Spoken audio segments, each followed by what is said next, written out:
Hi, and welcome to the Three Sided Dice podcast. I am Jared, who is going to be the host for this episode, and with me is my buddy Nick Hello.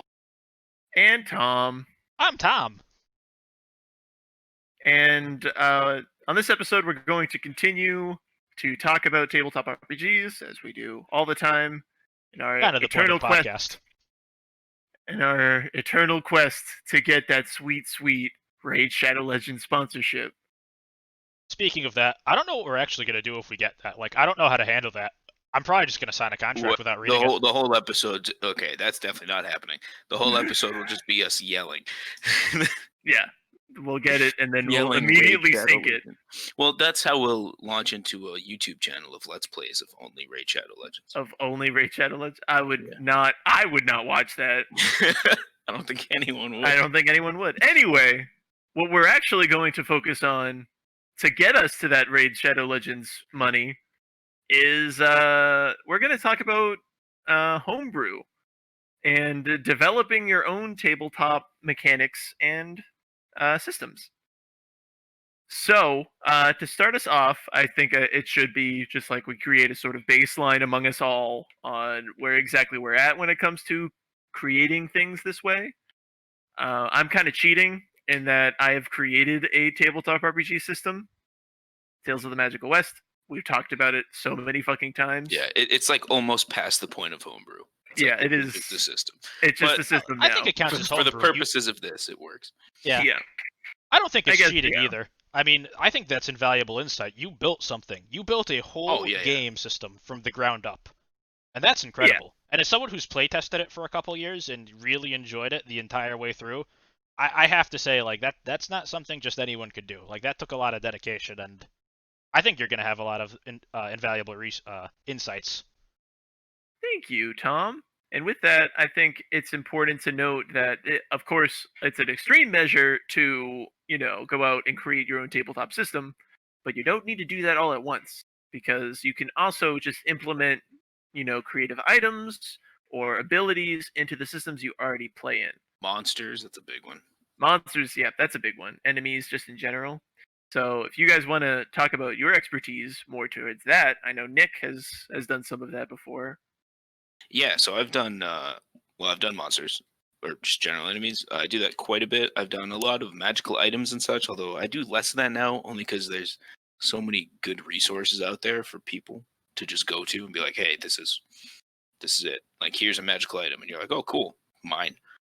But yeah, items, people, factions and stuff, which kind of relate to the world, so they're like the mix of just homebrewing a world and homebrewing mechanics, but all that sort of stuff. I do a lot of it, not too much because I don't like getting bogged down in the sort of weeds of mechanics and math because oh god, I'm bad at it. But Same, homie. every other part of it I've done before, so I wouldn't say I'm experienced, but I'm knowledgeable. I probably And- have even less experience. Oh, sorry, you go ahead, Jared. No, I was gonna throw it to you, Tom. Oh, perfect.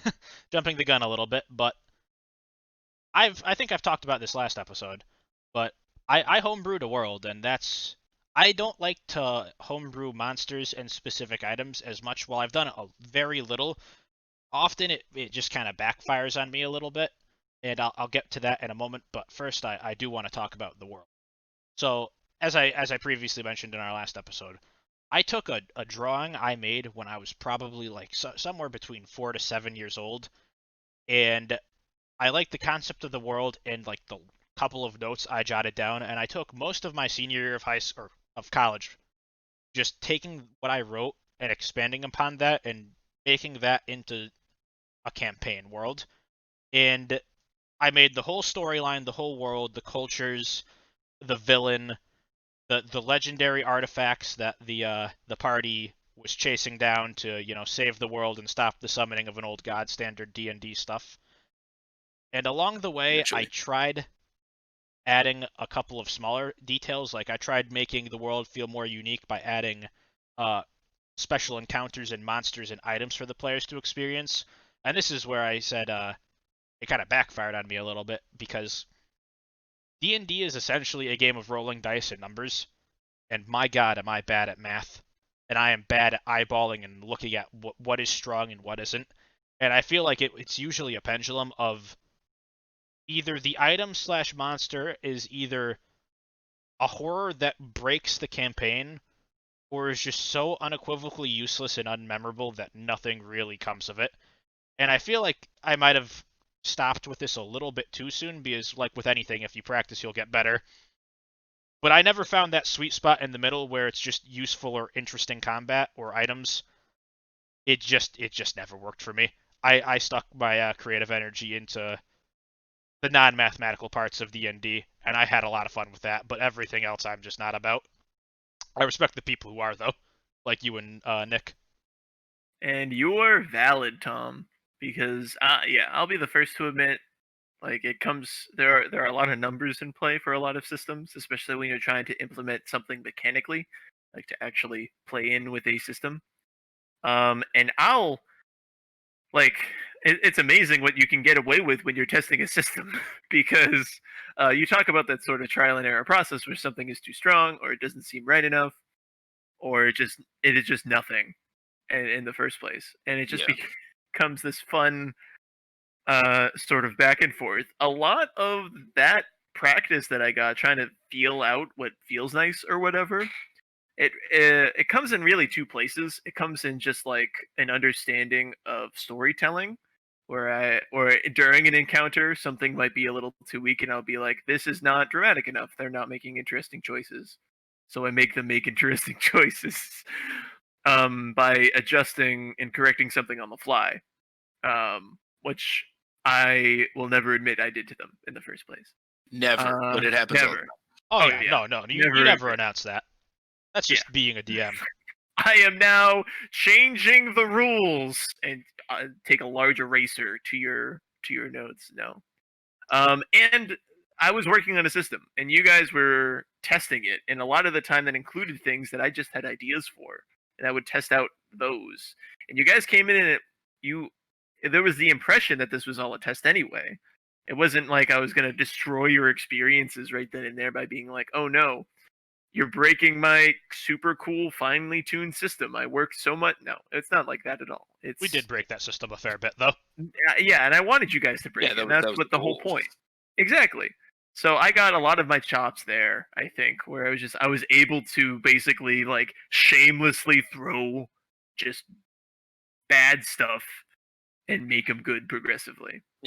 Actually, one of the just on the topic of breaking the system. I mean, like we said, you made that abundantly clear, which I think was a huge step in taking Tales of the Magical West and making it what it is. But like so when my character Jack died, who was one of the ones in the playtest, and I replaced it with another character, Jason, because apparently I had a thing for J names at the time.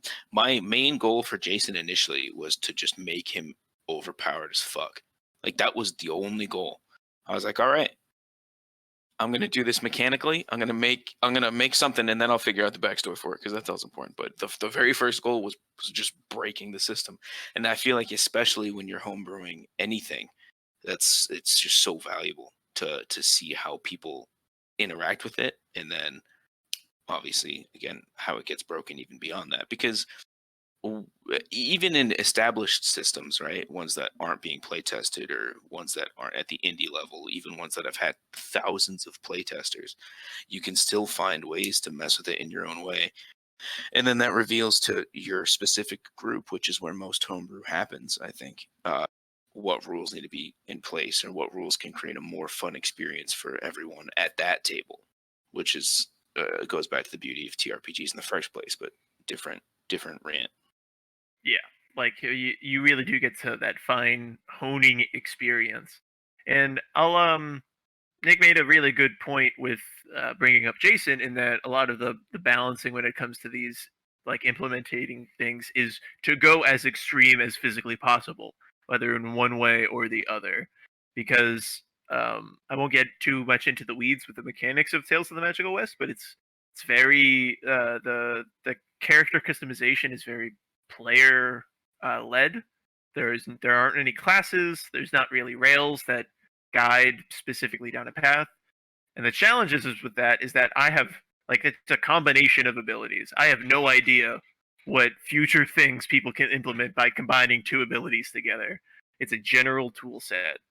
So when balancing that or trying to figure out if that works or doesn't work or anything, it's a specific matter of every instance of being like, what is this fantastic at? What is this awful at?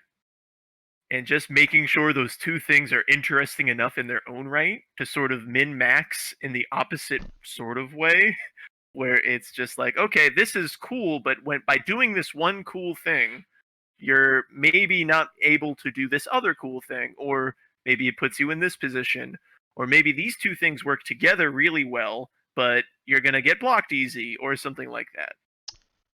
I think just to help anyone listening visualize some of how the Magical West worked, in one of our sessions, Jared confidently told me the most damage anyone could do in a single attack was 2d8 damage. And I looked at that. And that was a mistake. Yes, Jared made this mistake of one, telling me that, and two, being confident about that. Because me, like, no, I'm pretty sure I could do more than that. Later that night, I think not even 3 hours later, just the literal next session or that session, I rolled 34d6 in a single attack because of just a combination of two spells that interacted in a way that, frankly, I didn't think of before that night. Jared certainly didn't think of, otherwise they would not have told me 2d6 is the max. And I broke a combat encounter, like hardcore, like eviscerated a bunch of people because everything's balanced around 2d8's the maximum, and that wasn't the case. I'll also reiterate that the terms of this, the second spell actually increased its range based on the similar scale of how much damage it was. So it was like literally like a half of a football field crater by the end of it. Yeah, that's an important note, I think, to talk about generally homebrewing anything that can do damage or that interacts with the world. So homebrewing spells, homebrewing abilities, monsters and enemies, like we talked about, weapons that like mess with the damage scale. It is likely if you're in the early days of homebrewing or system creation or whatever, like you're gonna break it inevitably in one way or the other. I know we've been talking about breaking it like overpowered, but the other option is you create this epic monster that you really want to be like the final battle, and then your players just go in and treat it like a squeaky toy. And sometimes that's going to happen, and that goes back to the on the fly thing we talked about before, where making on the fly adjustments is necessary to keep the narrative going. But for establishing a system or homebrewing within a system, it's incredibly useful to look at the averages that have come out from past work, whether that's official system work or even other homebrew you can find online, and sort of compare your whatever it is to that and see like, how do I feel like this fits while also not taking away from something that another thing can do. You want to kind of graft it onto the whole piece rather than just slapping it on top. Yeah, that's important. It needs to, especially when you're homebrewing into a system, you need to acknowledge the system. You Yeah. need to play in that field more or less, because you're not when you're making adjustments on the fly or you're doing something for your table, it's honed to them. You know them. You can make that conscious choice. Whereas if you're home brewing in a general sense, or you're trying to introduce something to like the rule set as a whole, you no longer have that flexible like space.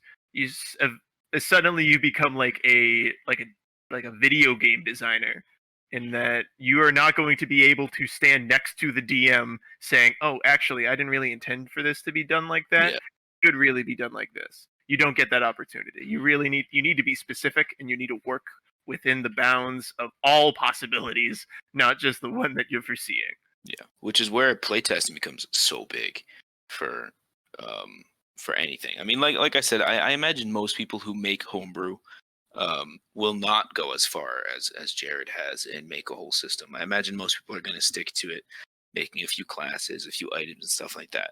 And obviously, it's more difficult to playtest that sort of stuff, but kind of be realistic with your players and yourself. If an item, a monster, anything like that is introduced and it's not having the impact you wanted, try to analyze why, and then especially if it's going to be a recurring thing, talk with them about how they would like it to be fixed so things can align. For instance, so one thing that happened way back in the very first game we all ran, Jared was running Traveler, which is a really cool system that I know nothing about because we played it terribly wrong, but that's all right. We had fun.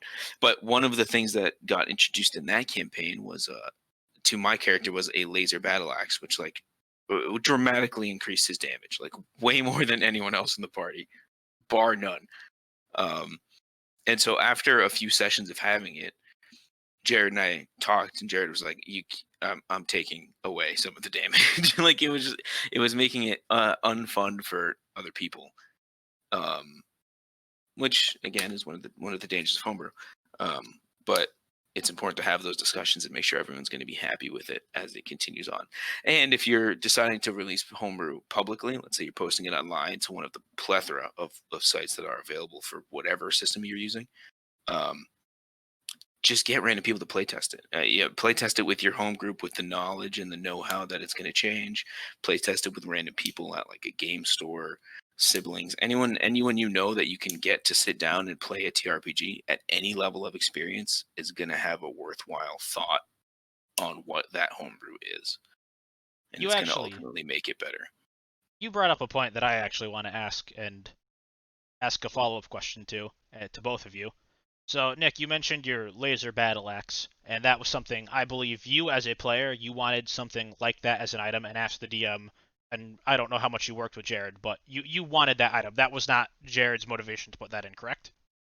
I think so, probably. Jared, do you remember? It was. Yeah. I was accommodating that feels you. Like something I would ask for. Yeah. So. Yeah, I just another example is I also, in Jared's current game, or in Nick's current game, I'm sorry, I asked for a cape made of fire for a defense buff to my wizard. But anyway, I wanted to pose the question, what do you guys think about homebrewing items that players want, or taking a player's idea and homebrewing it into the world for them? It doesn't even have to be an item. It could be a person, a creature, and anything really. Because I think that's a really interesting motivation for homebrewing as well as the player's motivations and how they affect the world that you play. Or DM. Yes. Hell yes. Yeah, I mean, I think it'll depend on the sort of game you're running sometimes, but it's always good to, so long as the player isn't clearly asking for something absurd, it's always good to accommodate the player. Yeah, at worst, it's going to get them slightly more invested in the game. At best, it makes them way more invested in the game. They have a thing they really are going after, and you've established a clear goal for them. I think I'd find it ridiculous if in the laser battle axe situation, I went to Jared and I was like, hey, Damien, who's the name of the character, Damien, I think would love a laser battle axe. I think it'd be sick. And Jared just said, nah, and then walked away. Like, you don't need to give it to the player immediately, and you shouldn't, I don't think. But it's worthwhile to talk about it with them outside of a game, establish a plan for it, present sort of threads that they can pull on in-game toward that item. I think that's always useful. One of the players in our game who plays a character named Arisa, who's a cleric, has talked to me all the time about how she wants to expand into like wizard spells, which there's not really a way to do that reliably in D&D 5e, which is what we're doing outside of multi-classing, but that's sort of not the vibe she wants. So we've talked about that extensively to be like, all right, I'm fine with this. I think it makes a lot of sense for your character. How are we going to now homebrew a solution to this? And how's it going to come up mechanically and narratively in the game to sort of combine them? But I think getting players invested in something in the game, whether it's an item or a monster, even a person. Let's say you decide to make the big bad of one of the arcs someone's family member. Creating a custom stat block for them is just as valid, and it's going to keep them invested. Absolutely. Especially like going back to the laser battle axe, you'd be surprised what some player introductions can really do to shape the course of where the story can go. Because Damien's laser battle axe actually, like, you guys might not remember, but it predated the introduction of the Laser Society. Mhm. which was me making fun of Jedi's, Yep, which works perfectly. which works perfectly. But yeah, so that whole idea, an entire interesting character concept. I forget what his name was, but he had laser chakrams. I can't remember. He was sick. He was sick. He was He sick was as sick. hell. Even It though was I a don't while remember his ago. name. Yeah, he's so sick. Yeah, I can't remember his name, but he had laser chakrams, and that was cool. But yeah, it was suddenly this whole side quest. The idea of just laser weaponry existing in this world, something I really did not consider at all. That sort of weird implication that not only are lasers here, but people use them to make very obtuse melee weapons when you can just fire a missile at people. Like, what does that mean? Why do they do it? And that's just a nice road to go down. And that's not necessarily something I thought of when I first made the setting, but it was just a nice little road, especially for the character of Damien, who was basically like the exclusive, like beneficiary of that space. Yeah, Yeah, that it was. you can go. No, I was just gonna say it was really fun. Yeah, I think on both. I think that topic of how to tie in the homebrew into the world, into the general campaign, is really big. Whether or not you're doing homebrew for yourself or for like a more published thing. We've been talking a lot about the personal table thing, but I'm sure eventually we'll move to the other one. But it's worthwhile to look at an item, look at a cool thing, whatever, and be like, all right, how does this fit? And whether you just sort of jam it into a spot that already exists in your world and mold the world around it, or let the item or monster or whatever mold the world, I think either one can work, but inevitably it's going to make it a more interesting place to play in, which I think is one of the big reasons people homebrew in the first place. They want a little bit more out of the game, or they want it to be a little bit more customized.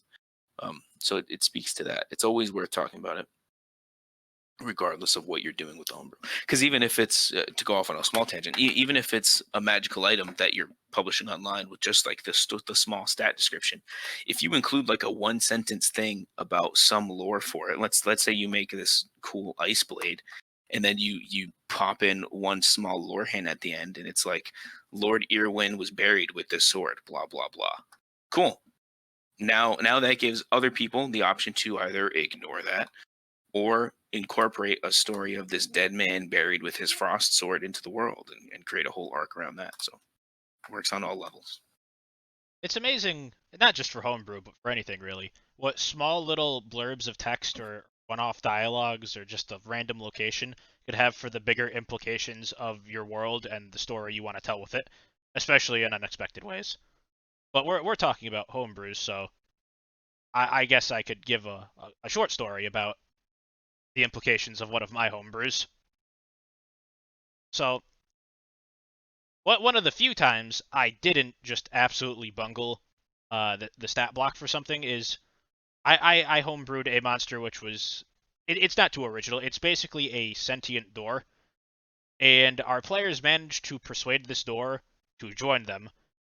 So instead of fighting this door who controlled a big trap house, basically a big trap room with saws and everything, the door unhinged itself and basically is like, all right, carry me, I'm one of yours now. Now my party has a basically a talking Elderwood door with stories of the world going back thousands of years. They have a lore dump at their disposal now, and I just find it funny how the door interacts with them, because this was supposed to be like a mid-level dungeon boss, and now like because of the implications of the door and how I wrote it, it's like they have a traveling, like, I guess, quest guide. A quest guide's probably the best way of putting it. Yeah, and now like that causes me to I'm sorry to cut you off. no, that's fine. Like, I have to think of a lot of different things now. It's like, what knowledge does this door have and why? And the door's interaction with the world for me is honestly sometimes a little bit more interesting than anything going in the forefront of the plot, because I love the stories this door tells. The stories of like the ancient war, the ancient vampire war, or the fall of the old god, or the reformation of society that came afterwards, and the splitting of the kingdoms into the smaller domains, and the separatism that the world felt after the old god was defeated and everyone kind of isolated into their own corners of the world, and how that door was, witnessed all of it from its corner of the world and the stories it told and how it actually became a door. and the players loved that door. They named him. They put him in their keep that they have, and they revere him as a king, and it's lovely. And that's just a small thing that like just kind of came in an unexpected way and really helped me shape some of the finer details of the world I only had a vague idea of. It also led to a couple of instances, or more than a couple instances, of very, very sweaty improv because I had to think of something on the fly. Or One of the constant dangers of introducing a lore dump into the world is that right there. Having something come up that you haven't planned for at all and needing to come up with something that now is going to be canon. Yeah. In 10 seconds. Yeah, on the fly canon. Tom, I'm gonna contrast your really nice homebrew story with probably my favorite horror story when it comes to homebrew. oh, And go you guys for it. know this, but it was when the Magical West system was still pretty new. In fact, I think it was like right only a little after it became its own system. Essentially, I was basically realizing this is a completely different thing. And one of our mutual friends wanted to run something in the system despite never having DM'd before. I gave my blessing, of course. I didn't want to be that person. And it ended. It had some interesting ideas, and it implemented some things that I was going to implement anyway, but was actually first introduced there, which was very funny because I didn't give him basically any like lore precedence or anything. He just like, oh, this happens, I'm gonna do this. It's like, oh, you made that connection. That's fun. That is funny. Yeah. But it resulted in this comically imbalanced boss fight. And it was the lion, the fire lion thing. I forget who was there. Oh, or who I was played there. it. I remember I was this. not, but I've heard stories. Yeah, we've heard plenty of stories where its evasion at that point was so grotesquely high that it was basically untouchable. And even if they did touch it, its health pool was quadruple that of the highest thing that I had put into the game. Also, So it was nigh unreachable. I do know that our friend also told the party, it's like, wow, you guys were cutting through it rather fast, so I also upped its armor class in the middle of combat to make it Yeah. harder. So, on top of this thing being just 4 times beefier than anything we've had, it also apparently had skin that was harder than titanium, because anything short of, like, I guess a natural 18 on our players just didn't hit it. Like we couldn't damage it. It's like I think we had less than a 10% hit rate on it, and this combat just dragged on for hours. I remember this. This was just. I know it was his first time DMing, so I'm not too upset about it or anything. It's just like this is what I mean. But it's like things could backfire. This is my pendulum of oh god, I've messed up because that wasn't fun. Nothing happened because it didn't hurt us and we didn't hurt it. It's just all right. I'm gonna sit here and roll a dice. I'm going to miss, and then that's it. And So then that's it's gonna do the same thing to me. The problem with that is not necessarily that the boss was necessarily imbalanced, even though that was a problem. It was that the DM was so inexperienced he didn't know how to adjust that to you guys. Yeah. So he made the wrong correction in just bumping up a number outside of your reach rather than like maybe introducing a thing that allow an action that the boss can take to defend itself, or raising its health and making it sort of more interesting in a contentious way where it goes back and forth with you or something along those lines. I think that was a failure of improv more than anything. I think we could actually probably do a whole episode in the future about common pitfalls as a new DM with stuff like this. I just there's so many that could be. Oh yeah, that could be improved like a on. whole series on itself. I don't even think Yeah. an episode's enough. Yeah, like you learn a significant amount through things like that, both for homebrew and just generally running it. But it's definitely always interesting to see the first. It's like when like when the tire hits the pavement, like how does this happen? How does the creation you made just break down? Because as I said earlier, it inevitably will. And that it comes with time. Like Tom said earlier, your first few runs are going to suck, but ultimately it's probably really worth it to make your game a more interesting place and something that suits you and your players a lot more. Or you can just ignore it, but whatever functions best for the system. So we've talked about homebrews that we, or I guess our friend, has made for ourselves, but what I'd like to quickly talk about is, have you ever used someone else's homebrew in your system, and how did that work out? Because I have a few times. I know I have, and it was honestly really memorable. And I don't know who made this homebrew, but I applaud them. And I found this idea from the D&D subreddit one day. I don't browse it often, but one day I just like, I'm gonna look through and see what's up when I was really starting to get into tabletop RPGs.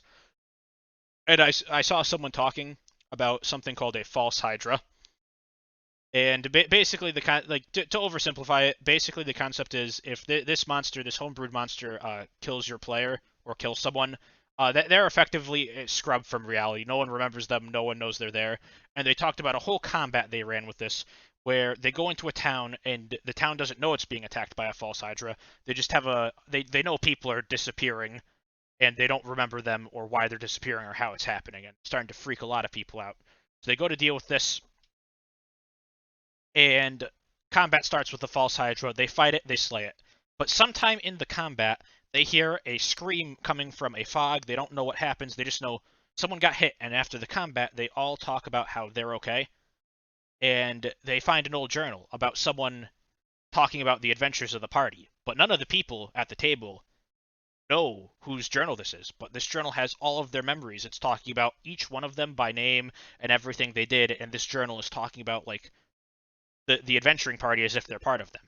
And one by one, it starts to click with all these players that the false Hydra killed a player in their party that technically never existed at the table. And they don't remember them because they never existed in canon, but I guess it's a retcon in a sense, but in a really cool way where you killed a character that never existed. I ran that with my table. It was one of the most hype combats I think I've ever had, and the payoff for that moment where they realized... I did the exact same thing, if that wasn't clear, because I just took this off of Reddit. I took the stat block and everything because I loved it. My party realized that they had a party member that died that never existed. And like, wait a minute, you killed one of us. We had a party member that no one remembers. Everyone loved that. My party went ape shit for that. They ate it up. And I ate it up. I saved this false Hydra for a year. Like, I sat on this for a long time until the time was right. And that was the best homebrew experience of my life.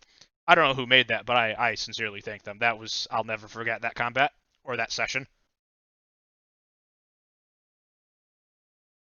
That is really interesting, and it's nice that you were basically able to. I want to be more generous in my phrasing, but you just take, I ripped it off. Take a really neat idea and just use it, just to see how your players would react to it. Well, it was something I wanted to see how they reacted, but that was something that, I mean, it was something I hadn't thought of before, and it was a cool idea. And I love Wizards of the Coast, and you could love any publisher of any system, but there is a lot of untapped potential from fans of the system, or any system, or any RPG, that there is a lot of good and creative ideas that, honestly, are just as good, if not better, as what the professional published system puts out. And even if you don't want to even with some minor tweaks, a lot of these, there are a lot of gems in the homebrew community. And this is anyone listening to this, do not be afraid to use something because it's homebrew. Do not be afraid to take someone else's homebrew, especially if you're comfortable like tweaking numbers, which I'm not. But if you are, like, there are so many interesting story hooks, like monsters, events. There are so many useful things in other people's homebrews. Like one homebrew I use, and I don't know if this counts as a homebrew.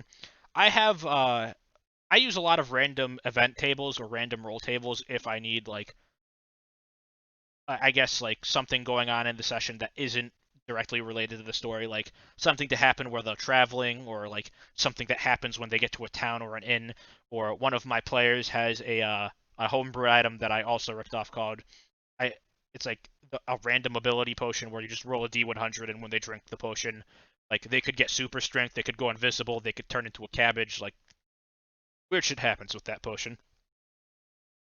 Really weird stuff. But don't be afraid to use any of that. Whether it's small like a random event table or a potion or a whole encounter, like I feel like I've said this 3 times, but I cannot get this point across enough. Use homebrew. At least look at it. It's so good. It's amazing. It's beautiful. There's Yeah. also, I think it's important to keep balance in mind. We talked about the numbers before. There's a lot of stuff out there which you can look at and think that's really cool, and then you introduce it to the table, and it just dwarfs everything else in power or something like that. So keep a critical eye, and you'll get better at discerning what works and what doesn't as you use it. Oh yeah. Also, I know we talked about playtesting a lot. Like, you don't even necessarily need a party or a party ready to playtest. You could do what I've tried or another DM I know does, which is you know what your party does, especially after you play with them for a while. So like I've played with my table for a little over a year. I know how they play their characters to some degree, maybe not as well as they do, obviously, because there's a lot going on during a session. But I could easily pull up their character sheets and like just test roll a few die and then roll for the monster and kind of simulate how that combat's gonna go. And you don't even have to play out the full combat. You could just do a couple of rounds and see if this is something that absolutely destroys them. If you notice that like consistently this monster is not getting hit, or like it just melts like butter, maybe change something a little bit. But Well, I was overall, gonna I think you could say- get a good idea on your I own was if you gonna can't get a say full party.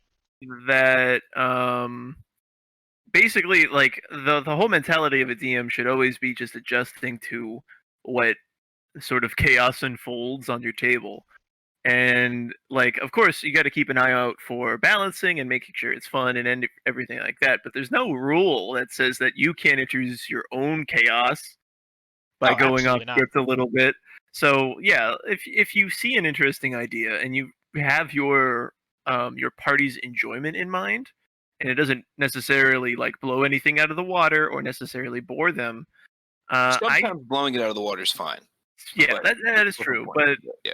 yeah, you gotta you have to have a really good reason to use it, whether that's just entertainment or whatever. And then from that point on, if you're keep practicing and you keep up your especially your improvisation, you'll be able to adjust things and make sure it stays fun. I think so. I think we've talked a fair amount about homebrew for specific tables, and I think that's valuable. As I said, I think that's how most people do it.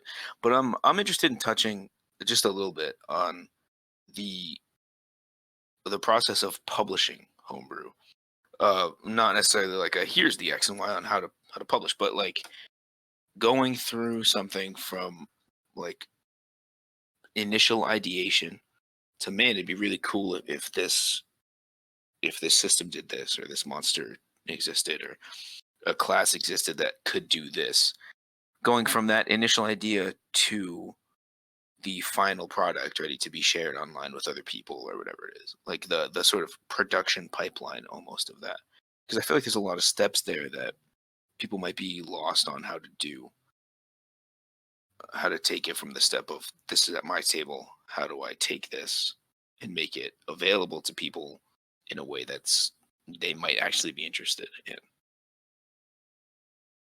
Yeah, that's an interesting perspective. I would say, principally, at least for me, when you're trying to, I'll call it generalize a homebrew or generalize something.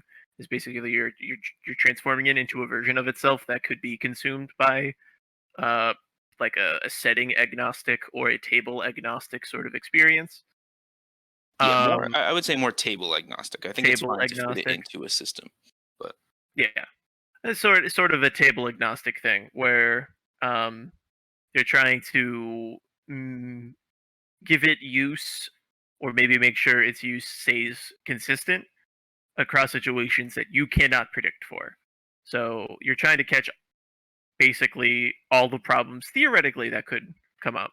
I think it's important to one uh, understand what concessions you made to it during your table session. So of course test it, duh. But also keep in mind on why your test went a specific way or the other. I think the second most important thing, and probably just sort of the big thing, I lost my train of thought, but I think it had to do with, um, oh yeah, it goes back to comparing it to something else in the system. So yeah, I already touched upon this, but if you can even grab like a block of something that's similar to it, or a description for something that's similar to it, or even like mix and match, just sort of like get a feel for the balancing of something. A lot of uh, the things that are made for a system are included for a reason, and that is to be compared to when you try to go off the script a little bit. It's important to understand what are the averages of whatever you're working in, whether you sort of decide like comparing subclasses to each other. You're going to need to, when you make a new subclass, say, what does this gain over others? What does it lose over others? And you're going to need some sort of sense on uh, what makes something necessarily beneficial when it gains something and not.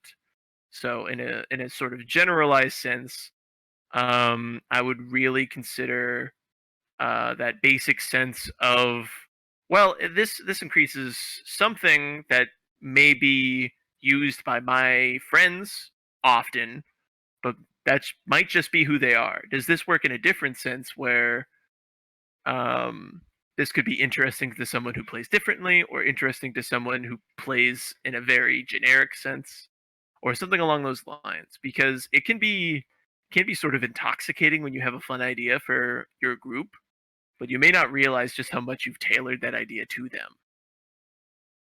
I agree. I think a big thing is realizing that people have different play styles, and as you said, what works for your group, other people might just find terrifically boring, and they're like, "All right, I don't want to engage with this." And a big part of homogenizing homebrew is for more massive consumption is figuring out what parts, like what really makes that idea tick, right? So if your whole homebrew idea is a sword that interacts really only with like a, I don't know, a super angry at trees barbarian, that's kind of a little bit like too tailored to your table, assuming you have a barbarian who gets really angry at trees. If you don't have a barbarian who gets really angry at trees and you introduce that item, no one's going to enjoy it. So, just keep No that one's in gonna mind. remember it either. Exactly. Well, they might, but like not in a good way. um, but yeah, it's just um, I think the idea of generalization, I guess, what I kind of wanted to get to when I first proposed this is, I think it's important to get down to really to like I forget the saying, the brass tacks or something like that, and get down to what really Brass makes that. Thank you, the brass tacks. Get down to what really makes it tick. What really makes this piece of homebrew interesting. Hone in on that and fully realize it so that people can pull out the aspects they care about and apply it to their own use. All right. Um, I think with that is sort of this a nice bow on top of everything in our homebrew discussion. Is there anything else for homebrew that you guys wanted to cover before we close up? I don't I don't think so for me. I'm really interested in talking about homebrewing worlds and stuff, but that's going to be a whole episode later, so Yeah, I'm not even this going to is open that I mean, can. yeah. If we could save it for later if y'all want. I would I'd prefer rather save it for later because because that can fill a whole thing. yeah, The stories I could tell about homebrewing worlds. The stories we could all tell about homebrewing worlds. We've each homebrewed our own world.